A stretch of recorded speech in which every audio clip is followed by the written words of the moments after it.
नमस्कार दोस्तों, मैं राहुल शर्मा आप सभी का हार्दिक अभिनंदन करता हूं टेक्स्ट बुक के प्लेटफॉर्म पर। 1962 के युद्ध के बाद भारत और चीन के संबंध हमेशा डगमगाते रहे हैं। इन संबंधों की आग में घी का काम आज से कुछ साल पहले घटित हुई घटना गलवान घाटी ने किया। गलवान घाटी में भारतीय सेना और चीन की कहे जाने वाली तथाकथित सेना आमने सामने आ गई और दोनों में जबरदस्त झड़प हुई। इस झड़प में कई सारे भारतीय सैनिक वीर गति को प्राप्त हुए, लेकिन दोस्तों इससे कई गुना ज्यादा चीन के सैनिक मारे गए। मैं कई गुना इसलिए बोल रहा हूं क्योंकि ये रिपोर्ट बाद में सैटेलाइट इमेज से पता लगा, क्योंकि चीन ने तो ये भी नहीं बताया था कि उसके कितने सारे सैनिक मारे गए। तभी से चीन ने यह तैयारी शुरू कर दी थी कि चीन जानता था कि कभी ना कभी फ्यूचर में उसका दोबारा से भारत के साथ युद्ध होगा, और उसने एलएसी के नजदीक बहुत सारे कंस्ट्रक्शन और इंफ्रास्ट्रक्चर वर्क करने शुरू कर दिए। खैर, भारत भी एलएसी के नजदीक इस तरीके से काम कर रहा है, लेकिन दोस्तों चीन ने जो वो कंस्ट्रक्शन का काम कर रहा है वो एलएसी के नजदीक, उसको अब बहुत तेजी से बढ़ा दिया था आज से कुछ महीनों पहले। उसका रीजन था कि अमेरिका के कुछ सांसदों का ग्रुप भारत आया और भारत आके वो दलाई लामा जी से मिला, और उनका मुख्य उद्देश्य था कि किसी भी तरीके से तिब्बत को आजाद कराया जाए।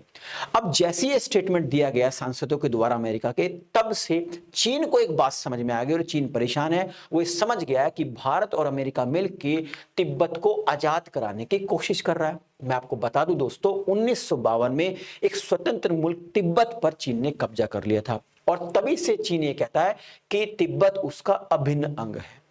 अब दोस्तों ये लगातार जो कंस्ट्रक्शन में तेजी लाया, वो इसी डर से लाया कि चीन को ये डर सता रहा है कि भारत और अमेरिका मिलकर तिब्बत पर कब्जा ना कर ले। वैसे मैं आपको बता दूं दोस्तों, भारत कभी किसी देश पे कब्जा नहीं करता है। भारत ये जरूर चाहता है कि तिब्बत आजाद हो, स्वतंत्र हो, क्योंकि वो पहले भी एक स्वतंत्र मुल्क ही था, लेकिन चीन ये कभी नहीं चाहता है।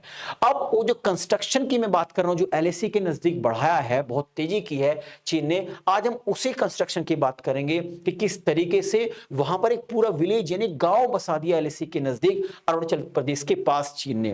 वो उसमें इतनी जोरी क्यों ला रहा है चीन, इस पर बात करेंगे। तो चलिए इस न्यूज पर आते हैं जिसको कई सारे न्यूज़पेपर्स ने पब्लिश किया है, जिसमें बताया गया है कि आखिरकार चीन भारत के खिलाफ साजिश करने में कामयाब हो रहा है।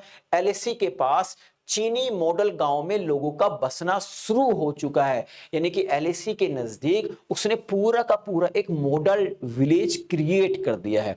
तो आइए इस पर बात करते हैं। यहां पर आप एक मैप देख रहे होंगे जिसमें आपको एक रेड कलर की लाइन दिखाई दे रही है। ये रेड कलर की लाइन है LAC, line of actual control. Actually इसका एग्जैक्ट नेम है मैकमोहन लाइन। पहले तो मैं आपको मैकमोहन लाइन की थोड़ी सी हिस्ट्री बता देता हूं। देखिए, जब अंग्रेज भारत को छोड़ते जा रहे थे तो उन्होंने भारत और तिब्बत, जो कभी एक स्वतंत्र मुल्क हुआ करता था, इसके बीच में बॉर्डर डिसाइड किया, और ये बॉर्डर डिसाइड हुआ मैकमोहन लाइन से। बाद में दोस्तों इस चीन ने तिब्बत पर कब्जा कर लिया और कहा कि हम इस मैकमोहन लाइन को मानते नहीं, क्योंकि अंग्रेजों ने तिब्बत के अधिकारी और भारत के अधिकारियों को बैठा के जो मैकमोहन लाइन डिसाइड करी है, वो मैकमोहन लाइन का अस्तित्व नहीं है। क्योंकि तिब्बत के अधिकारी क्यों बैठे, चीन के अधिकारी बैठने चाहिए थे, क्योंकि चीन, तिब्बत तो हमारा भिन्न अंग है। अरे भैया, आपका अंग नहीं है, आपने कब्जा किया। लेकिन चीन आज इस मैकमोहन लाइन को नहीं मानता। चीन तो ये कहता है कि अरुणाचल प्रदेश साउथ तिब्बत का ही हिस्सा है। अब दोस्तों यहां पर जो आप ईस्ट वाला पार्ट देख रहे हैं अरुणाचल प्रदेश का, यहां पर एक मॉडल टाउन क्रिएट किया, मॉडल विलेज क्रिएट किया, यानी बहुत सारे घरों का निर्माण किया है। तो मैं आपको बता दूं दोस्तों, चीन ने एलएसी के दूसरी तरफ यानी लाइन ऑफ एक्चुअल कंट्रोल या मैकमोहन लाइन के दूसरी तरफ करीब 630 मॉडल गांव बनाए। 630, 630 मॉडल विलेज को क्रिएट किया है, जिनमें से लगभग 500 गांवों का निर्माण पूरा हो चुका है। इन गांवों को जियाकोंग विलेज कहते हैं। जियाकोंग का मतलब होता है संपन्न गांव, यानी कि all facilities are available in this village, यानी इलेक्ट्रिसिटी, आपका drinking water, everything is available है। यहाँ पे सड़कें भी हैं, एवरीथिंग इज अवेलेबल। खासकर पूर्वी अरुणाचल के दूसरी तरफ चीन के लगभग 145 मॉडल गांव बनाए गए हैं। यानी कि आप देख रहे हैं एलएसी के नजदीक 650 के आसपास गांव बनाने की कोशिश की जा रही है, और अरुणाचल प्रदेश के ईस्ट में यानी कि इस जगह पर कितने 145 मॉडल गांव बनाए गए हैं। 145, 145। अब इसका उद्देश्य क्या है, तो उस उद्देश्य पर भी हम बात कर लेते हैं कि आखिरकार ये गांव बसाए क्यों जा रहे हैं। तो देखिए, इन गांवों का एक उद्देश्य तिब्बतियों पर नजर रखना भी है। अब तिब्बतियों पर क्यों नजर रखा जाए, बस आप सभी जानते हैं कि चीन ने जबरदस्ती तरीके से कब्जा कर रखा है जो तिब्बत पर। तिब्बती अपनी आजादी चाहते हैं, तो वो भारत से तो टच में है ही, आपको पता है तिब्बत के धर्म गुरु दलाई लामा जी वो भारत में शरण लिए हुए हैं। तो चीन को ये लगता है जो तिब्बत में जो लोग अलग अलग अलग जगह रहते हैं वो हमसे छिपकर हमारी इंफॉर्मेशन भारत तक पहुंचाते हैं। अगर हम इन सबको एक जगह इकट्ठा करके एक जगह ही रखें और इन पर निगाह रखें तो ये इंफॉर्मेशन भारत तक पहुंचा ही नहीं पाएंगे। इसी को ध्यान में रखते हुए मॉडल टाउन बनाए गए हैं दोस्तों। यानी चीनी सेना को शक है कि तिब्बती लोग भारतीय सेना को जानकारी दे सकते हैं आने वाले फ्यूचर में, जैसे पहले देते हुए आए हैं। इसलिए उन्हें बिखरे हुए गांवों से हटाकर इन मॉडल गांवों में बसाया जा रहा है ताकि उन पर निगरानी रख सके। साथ ही जरूरत पड़ने पर चीन इन गांवों को सैन्य उपयोग के तौर पर भी इस्तेमाल कर सकता है, क्योंकि यहां पर बहुत सारे बंकरों का निर्माण भी कराया जा रहा है, बेस्ट क्वालिटी की सड़कों का भी निर्माण कराया जा रहा है। यानी कि चीनी सेना किसी भी तरीके से बहुत फास्ट तरीके से एलएसी के नजदीक आ सकती है।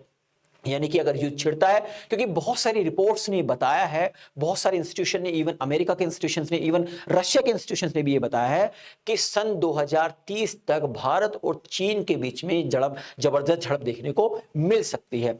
तो इसी को ध्यान में रखते हुए जो एलएसी के नजदीक है ये गांव बसाए गए हैं और बेसिकली मैं कह सकता हूं कि एक आर्मी बेस स्टेशन है दोस्तों।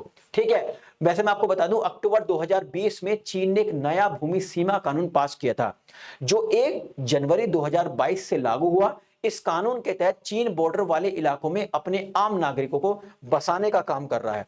ठीक, तो यानी कि ये जो जो गांव बसाए गए हैं ये एक तो तिब्बतियों पर नजर रखने के लिए है, दूसरा युद्ध की स्थिति में इसको आर्मी बेस के तौर पर वो इस्तेमाल करेगा।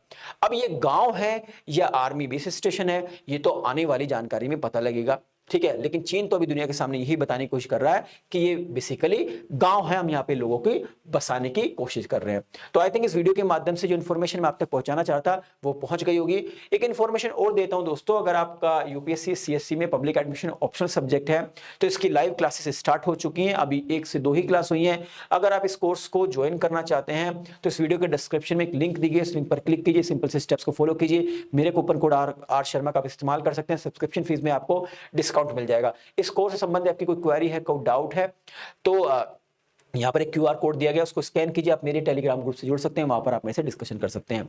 आई थिंक इस वीडियो के माध्यम से जो इन्फॉर्मेशन मैं आप तक पहुंचाना चाहता वो पहुंच गई होगी। वीडियो पसंद आई तो लाइक शेयर करना ना भूलें ताकि मुझे एक मोटिवेशन मिल सके इस तरह कंटेंट बनाने के लिए।